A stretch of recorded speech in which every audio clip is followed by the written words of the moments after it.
In this video, I want to give a brief overview and explanation of my workflow and process creating stylized landscapes in Gaea, a procedural landscape generation program, and moving them to Unreal, specifically Unreal Engine 5.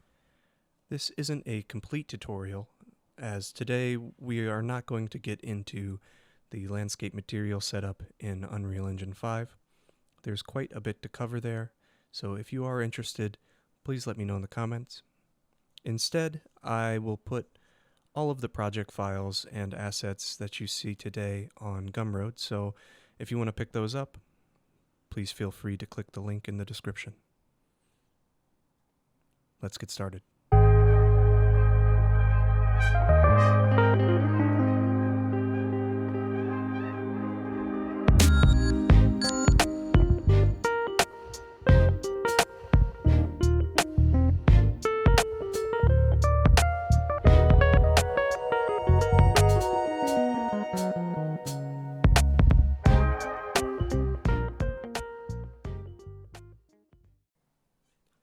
First thing we're going to need to do before we begin is download Quad Spinner Gaea if you haven't already. So go to quadspinner.com and click on the free download button. We're going to use the free version for our purposes. There are some limitations to the free version, but for what we're doing, those limitations do not matter. So simply click the download button and then download setup and install, and we're ready to go.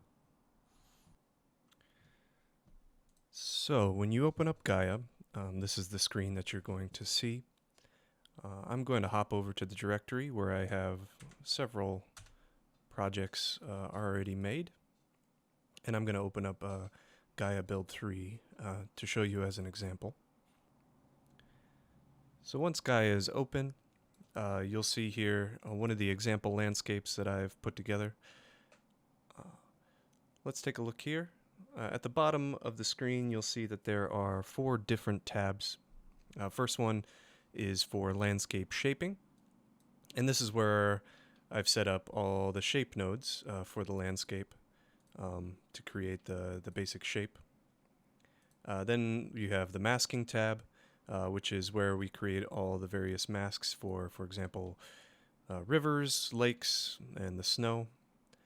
And vegetation tab is where the masking happens for the various plant life, such as grass and trees and foliage. And finally, the texturing tab, which is not necessary for the Unreal, but it is nice to have, as it gives you a good basis for how the final Unreal map is going to look once it's all textured and all the masks are brought in. So I have set up sort of a final texture to get a good feeling for how the landscape is gonna be. But let's start back at the beginning with the landscape shaping tab, and here you'll see I started with a pretty wild shape. I started with the Voronoi plus texture. This is because when I'm approaching making a stylized landscape, I don't generally like to start with the geoprimitives that they give you out of the box. They're great, very useful when creating realistic landscapes. For example, if you wanted to have a mountain, you could easily just drag in a mountain node and boom, you have a mountain. But for stylized landscapes, I think these come across a little bit too refined and too naturalistic. So instead, I like to start somewhere out of left field and then work back towards that realism. That way you can stop at any point along the way and you have a more stylized and exaggerated landscape. So for this particular landscape, I started with a Voronoi plus texture and then worked in. But let's start over from the beginning, and I'm going to run through the basic setup that I would use. Oops, didn't mean to delete all that. I would use to create a new stylized landscape here in the landscape shaping tab. So let's delete this. But keeping these last two nodes because these are just two nodes to bring them over into the next tab. So keep those. Let's start a new landscape. I am going to start with a gradient map this time around, I think. So you can right click and type in gradient, or you can come over to your toolbox and find it here as well. But since I know the name, I'm just going to type it in. Here's a gradient node, and we're going to change it to radial. And that will give you something like this. Very basic mountain shape, I suppose. So the gradients, stop there. I think that's good. Let's move on. I want to give it some steps, some natural stepping. So let's add a fractal terrace. And fractal terracing has this sort of effect, but right now that's a bit too detailed. So let's bring down that spacing, or bring up the spacing a bit to space those out, those levels. Bring down the octaves. Increase the intensity and the shape to really exaggerate those edges. And why not? Let's apply some tilt to give it a bit more exaggeration. All right, now that we have a wedding cake looking shape, let's move on. It's a bit too big at the moment, so I'm going to add a transform node and scale it back a bit. Let's go something like 85% maybe. 85%, that looks good. Okay. And yeah, I think we're good from there. Okay, let's do something interesting. This is one of my favorite nodes to use. I'm going to use the whirl node, and this adds quite a bit of stylized movement to your landscape. So let's plug that in, and you'll see right off the bat, you get a very exciting shape, a very interesting shape. Let's back this off just a little bit. Instead of 10 whirls, let's use 5, and maybe reduce the power a bit too. That's looking better. When you don't particularly like parts of your shape, like this area here comes off a little bit too thin, I like to just click the seed node a few times and try to find something that I like. When I previously tried this, I think I was liking this seed in particular. You can follow this too. It's the 6506 seed. You can use that, you can use your own. I'm going to try to go with this one because I like how balanced the shape is. I think it looks nice. So we're gonna go from here. Okay, next, let's see. I want to open up some view corridors, some areas in the landscape for paths and rivers. So I'm going to add in a cracks node and use that to cut into the landscape. But right now that's way too dense. That's too many. So let's reduce that back a bit. Maybe 2 octaves and scale it up. Let's scale it up quite a bit. 86%, sure. Depth, let's go up to, yeah, let's make it a bit fatter, a bit thicker. Okay, that's a good thickness, I think. Increase the jitter a bit. Why not? Let's warp it a bit more. Yeah, something like that. So I can see some major shapes opening up in the cracks. I know that my landscape will fit well into that, but also some nice pathways as well that are here. So let's do a combine node. And let's combine these two together. And instead of blend, you want to use subtract to cut into the landscape to give you something like this. So these cuts aren't exactly where I think I'd want them. I think I wanted a cut through this area here.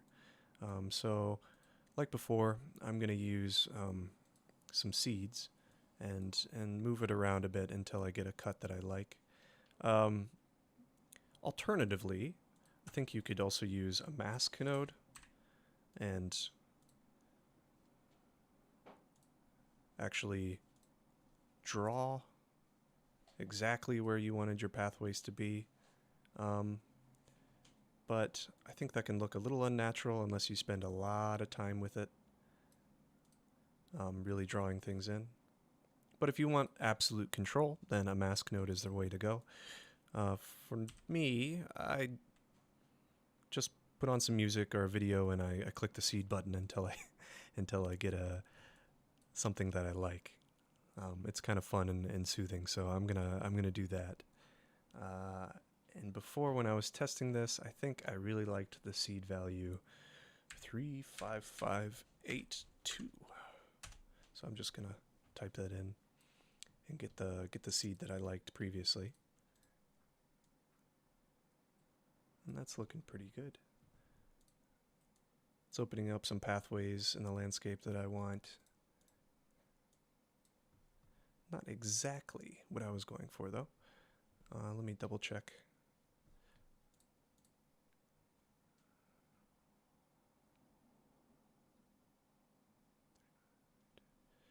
Yeah, let's reduce the warp strength just a little bit. And this is all just trial and error. Plug in a few numbers, check, see what it looks like. Oh, that looks okay. Maybe I should change this a bit. And just play around with it. So I'm gonna play with this landscape a bit, and let me come back. So I think what we need to do is increase our subtract up to 100, and there we go. Now we're cutting in. We have some interesting hills, interesting shapes, lots of open area, but also these very dramatic mountains, pillars almost in the landscape. So let's move on from here. I'm going to drag this out, get a bit more space. From here,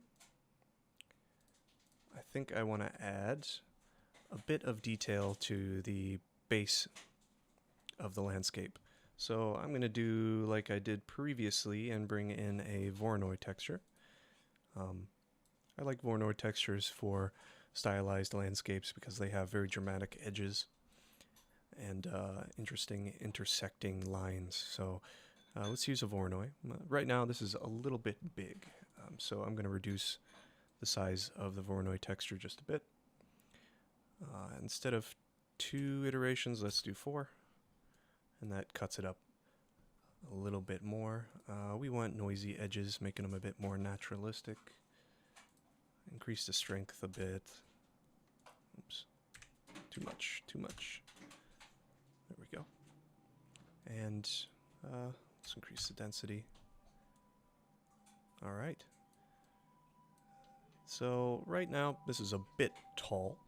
This is going to overpower our landscape. So down here at the bottom, you have a bunch of modifiers that you can use to really control how much effect these nodes will have. So I'm going to use the log node to sort of clamp the output a bit, make it a bit more even. And then that's not quite enough, so I'm going to add a bit to the clamping by using the CLMP clamping here. Let's bring down the max to about 30. Nice whole number. All right, that's looking pretty good for a base. Again, you can play around with the seed values and really change up the shape of the landscape. I'm going to go with a seed value I found earlier, just for the sake of saving time. Yeah, let's go with that one. So we're going to need another combine node. But this time, instead of subtract, we are going to use max. So that will add the maximum of both of these together. Oops. Don't want it in the masks. There we go. And I think that looks good, but let's not lose any of our height. Let's bring it all up together, max 100. Okay. Well, that's looking pretty good. Lots of movement, lots of variety in the landscape. So let's start to bring it back a bit. Curve those edges. And one of my favorite nodes to do that is the thermal erosion node. This is a nice way of getting a bit softer of an edge, but not losing your overall shape that you want to keep. Especially in a stylized landscape, you want to have nice strong forms. So I often use the thermal and then play around a bit with the settings. Let's increase the duration a bit, and strength is fine, I think. Let's keep our fine detail, and let's add a little bit of debris to the base here. And once you're done, you need to hit apply changes here, because it does take a little bit more computing.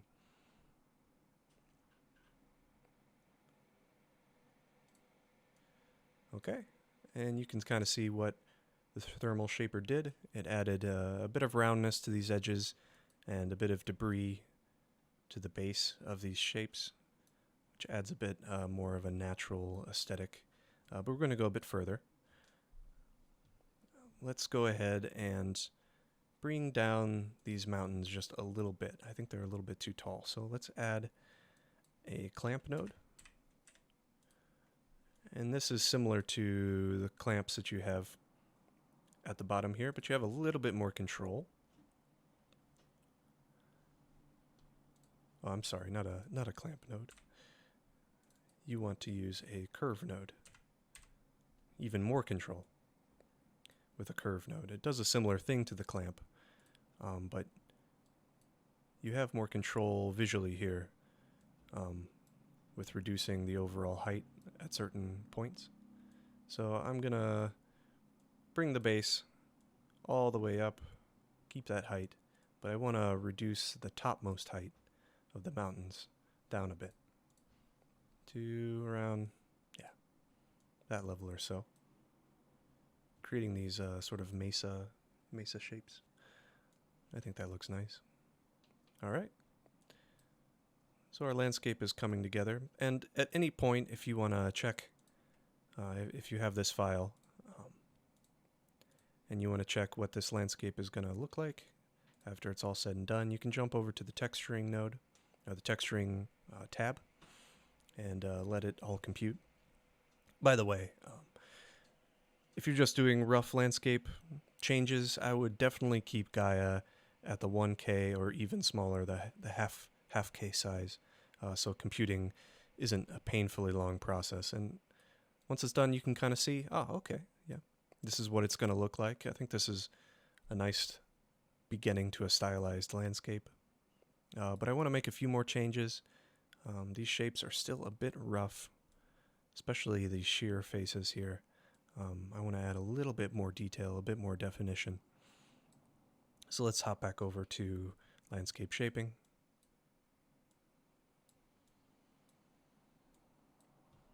And let's add a shear node.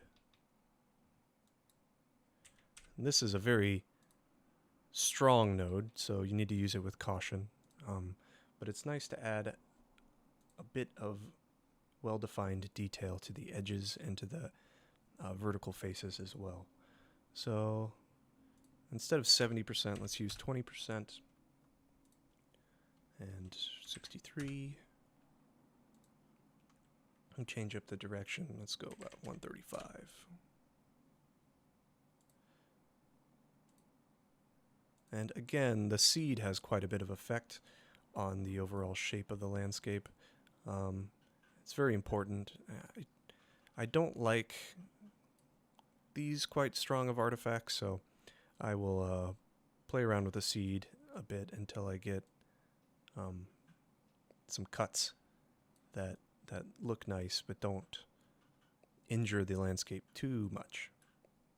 And I think the seed that I liked the last time was 6, 7, 7, 1, 8. And there are definitely methods to this where you have more control, less reliance on random generation that you could do. I just enjoy approaching my landscapes this way, especially in the beginning stages, because the computer does a lot of the work for you as far as creating interesting shapes and giving you new ideas to work off of. So that's how I like to start my landscapes. Next, we're going to add a shatter node. And this will help sort of dial back those strong details that we got from the shear node, but also keep a bit of the debris and the detail. So I'm going to change up this a bit too. Let's bring this down. Oh no, I'll keep that at 100 actually. You know what? I think this is all right. I'm gonna stick with this. You could reduce the strength if you wanted to keep a bit more of the detail from the shear node. I'm gonna keep it at 100. I think that looks nice, and we can move on from there.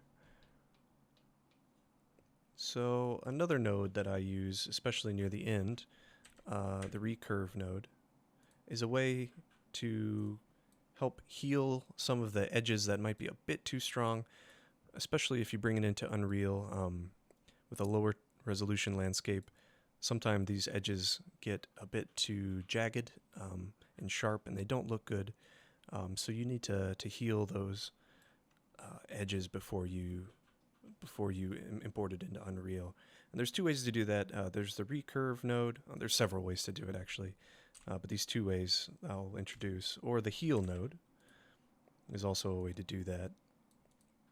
I've found that heal has a bit more of a Gaussian effect. It reduces the details a bit too much for my liking, so I would use it a little earlier on.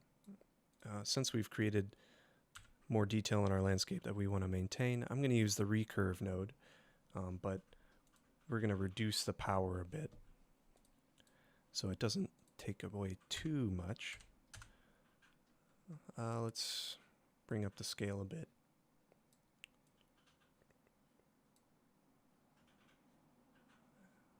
And instead of deflating, we're going to inflate to help keep a bit more of the thickness. Yeah, I think this is looking pretty good. So we have a bit more nice detail in the especially sheer faces of the mountains here. But we've also maintained a lot of the sediment and rounding of edges that we want. And it gives you a nice semi-realistic, semi-stylized appearance with especially dramatic shapes and cuts in the landscape. So I think I'm going to stop there. I'm going to connect this to our drop to the floor node here to bring everything to the base. And don't worry too much about this. Sometimes Gaea struggles with the computing. I'm not sure what happens, but it shows you the 2D map instead of the 3D map. That's okay. If you jump over to the texturing, click the last node here again, it will rebuild everything, and you can see what the final landscape will look like.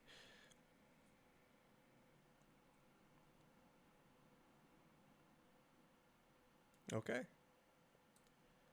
So this is what we have, and I think that looks quite nice. You got a nice body of water here, a nice sized lake, some rivers running through the landscape, and those are all done over here in the masking node that I set up.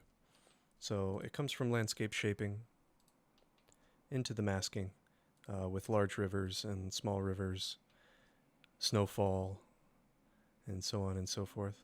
You can see the snow here. If you have the file here, you can just go say I want more snow, you can increase the duration of the snow season. Say this is a very Arctic region and there's all near constant snow year round. Reduce the melt so you get more here as well. Or say this lake is nice, but I would like a bit more. You can increase the precipitation, to increase the lake size. Apply changes, things like that. So the control is all here. You just need to sort of touch around, play around with it. But let's move on from here, and I'll introduce the rest of this file. In the next tab, you have the Vegetation tab, and here is where I set up all sorts of tree masks. Small trees, large trees, shrubs, any sort of thing that you want to have in Unreal. You have assets for and you want to place them. You can set up the nodes here, and the placement of them is all determined by this dead zone node that was made in the previous tab. That defines areas where plants would like to grow and would not like to grow, for example, in the middle of the lake or on the very steep faces of these mountains.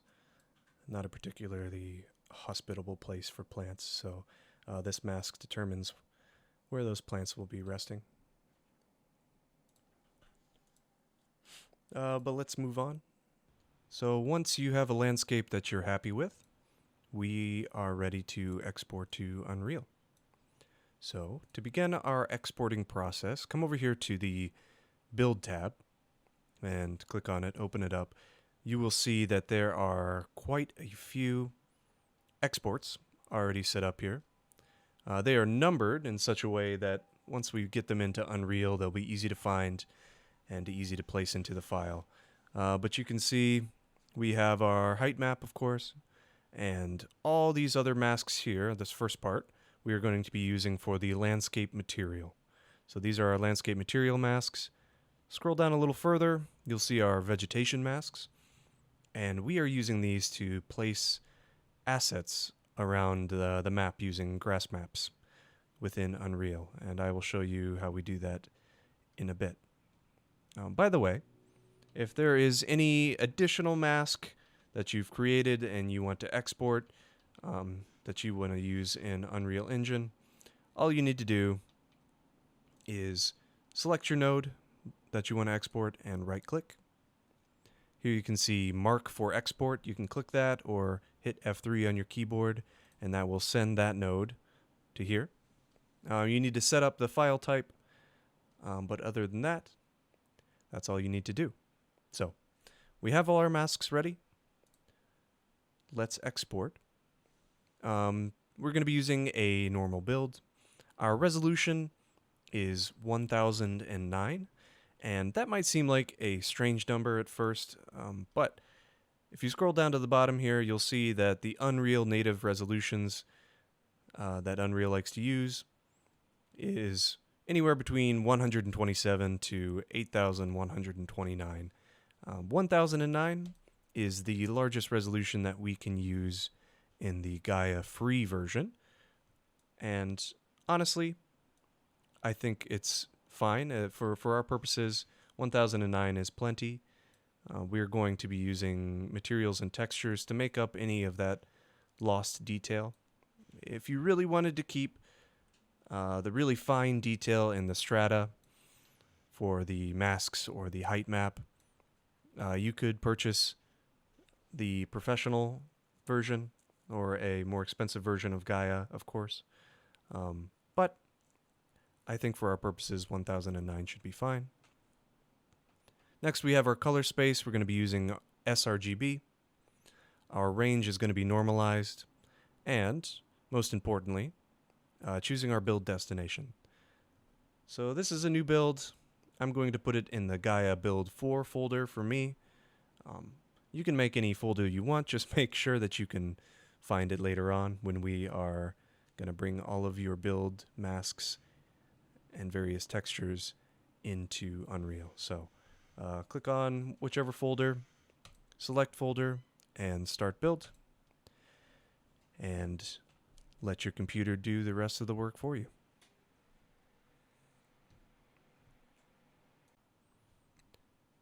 Okay, once your build is done, your finished build should pop up on screen with all the various masks that we've exported. And if you've organized them well, you'll see them all in nice numbered order. That will come in handy in a bit.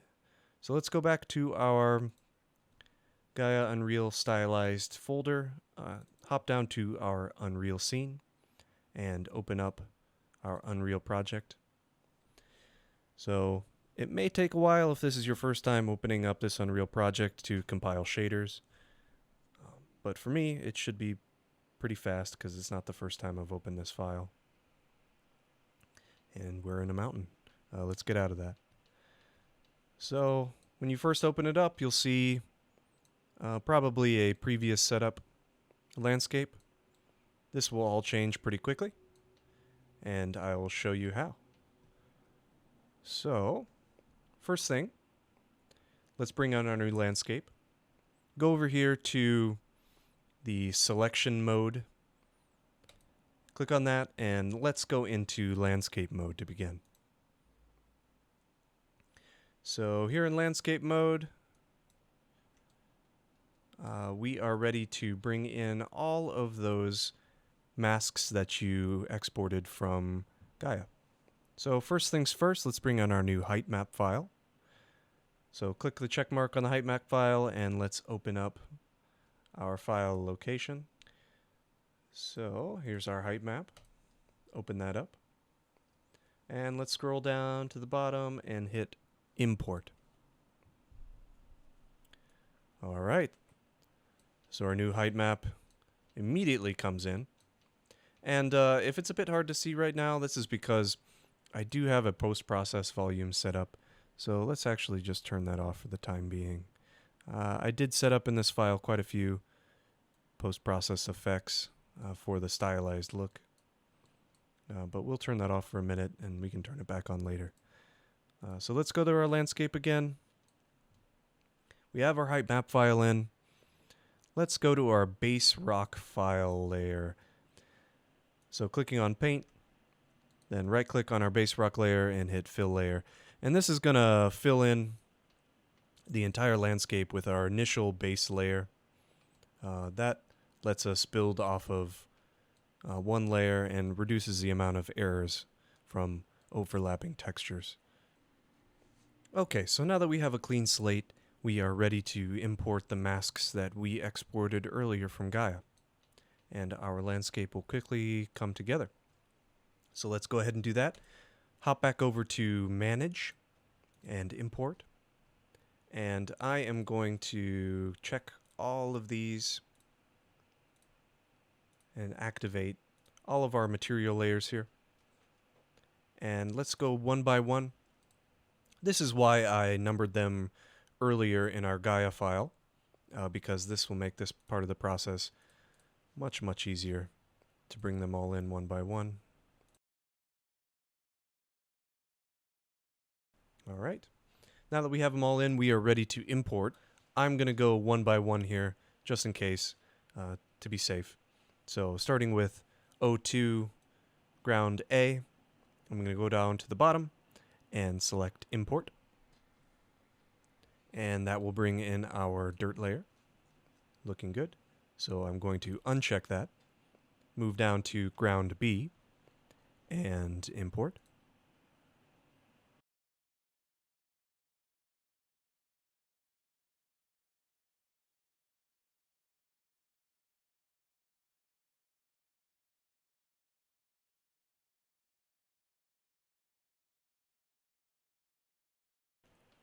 All of the textures, or most of the textures, are in place. But you'll notice some issues. First of all, our assets are still strangely placed on the map, showing up in the lake and in places where they shouldn't be. That's because we haven't yet imported our vector masks. Okay, so what we need to do is import our foliage masks. And to do that, if you go down to the content browser once again, click on our Gaea build folder, you'll notice that we have all of our masks imported here as well. If we go to our landscape master instance once again, and double click on that,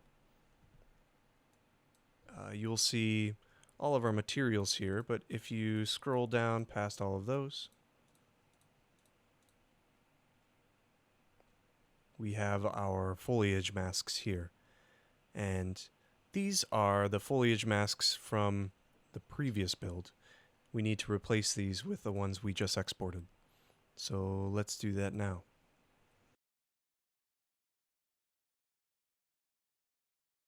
So we're just going to import again into a separate folder completely. And replace all of our foliage maps from this folder instead. So let's go back into our landscape master instance. And once again, they're all numbered, so this shouldn't take too long. Just drag them into place.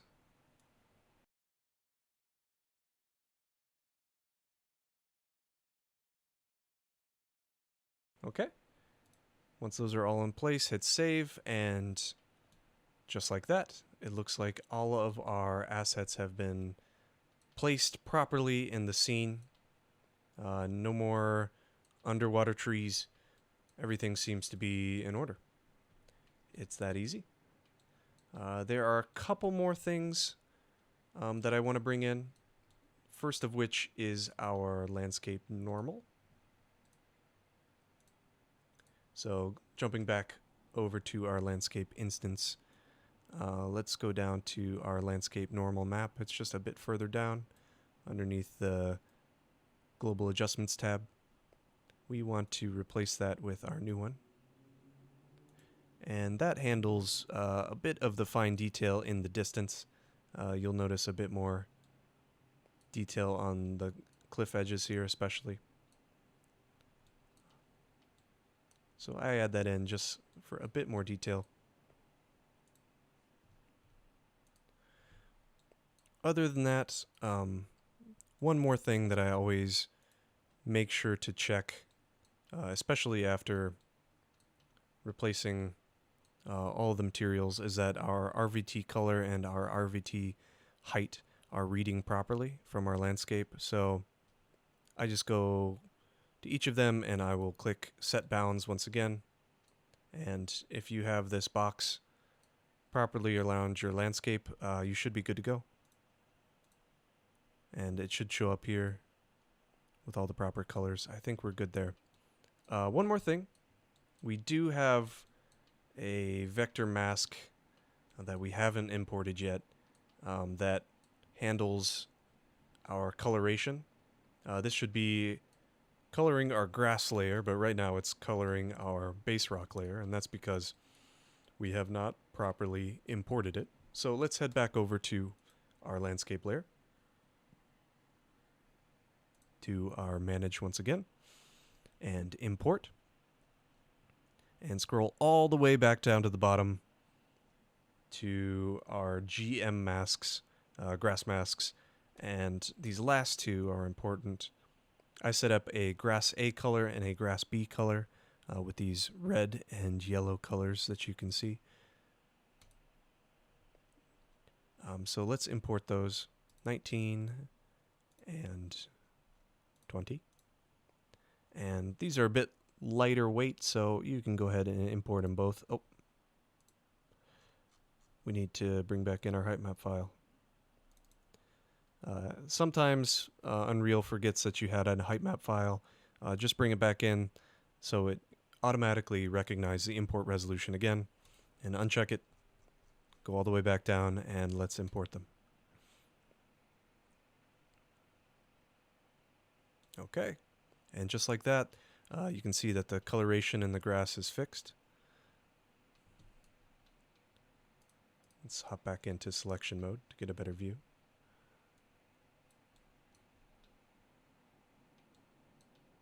So I have it set up in such a way that it's a distance blend. The assets will come in at a certain distance, but if you zoom out further, those just turn into simple colors on the landscape, similar to what we had set up in Gaea. So we have everything in, and it's looking pretty good. If there are some parts of the height map that you think are maybe a little bit too strong and could be adjusted, that is, of course, no problem. You can always hop into your sculpt layer and smooth out some parts that you think are a little bit too much.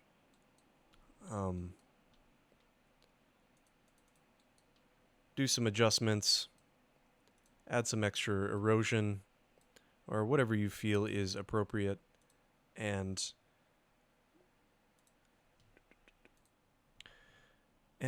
say, for example, you made quite a few changes, and you don't want to lose them in the future if you are going back and forth from Gaea to Unreal to make these adjustments to where your assets are or where your textures are.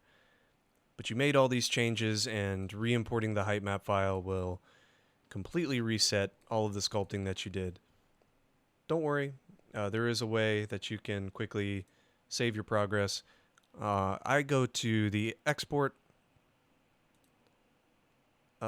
option here. I click on height map. So name it whatever you need. For example, height map edit 1. That should be fine. And hit save. Make sure height map file is checked and export single file is checked as well. If you don't check single file, it will export several files based on the landscape coordinates. So that can be a bit messy. Make sure you have this checked. And scroll down to the bottom and click export. And it should very quickly export a second height map file that includes all of the various changes that you made into the sculpt, so you don't lose any progress. Important thing to keep in mind. Quick note before we wrap up the video here. This workflow from Gaea to Unreal uses Grassmasks to place our foliage very quickly and easily. The problem there is that the assets that are placed using Grassmasks do not have any collision. So if you need collision for your project, I recommend using Unreal Engine's procedural foliage tools. They're fairly easy to understand, but do require some more setup, so keep that in mind. On the topic of assets, if you want to switch out any of these assets for one of your own, simply go to Landscape, Landscape Materials, Grass Maps, and here you'll see all of our landscape grass types. If you double click on them, you can change out the static mesh here. Changing the landscape materials is also very easy. Click on the landscape, go down to our master instance again, and all of our landscape materials here are divided by number. So if you wanted to change any of these, or if you had a different mask that you wanted to bring in and set up from Gaea, you can change them here. I do have it set up in a way that we are using the Unreal Engine ORD system. This is similar to the Megascans texture system. And ORD simply stands for ambient occlusion, roughness, and displacement. And these are simply a composite using the RGB channels of the texture to individually represent ambient occlusion, roughness, and displacement. So it's a way to reduce the number of textures and keep your game running a bit more smoothly. But simply switch out any of the textures here and the changes will be reflected in the landscape. And that just about wraps up the video. I know there's quite a few things I did not touch on today, especially regarding the landscape material and how things are set up to make it as simple as possible to transfer between Gaea and Unreal. To be honest, there is quite a bit to cover regarding that topic, so if you are interested, please let me know in the comments. I can make a tutorial video on that soon. Other than that, there's a little bit of a bonus in the file if you do end up picking it up on Gumroad. I left in all of the post-process effects that I was playing around with to get the stylized look, including the Kuwahara filter here, the distance blended outlines, and various other effects like chromatic aberration and cell shading. Thank you for watching, and let me know if you have any questions in the comments.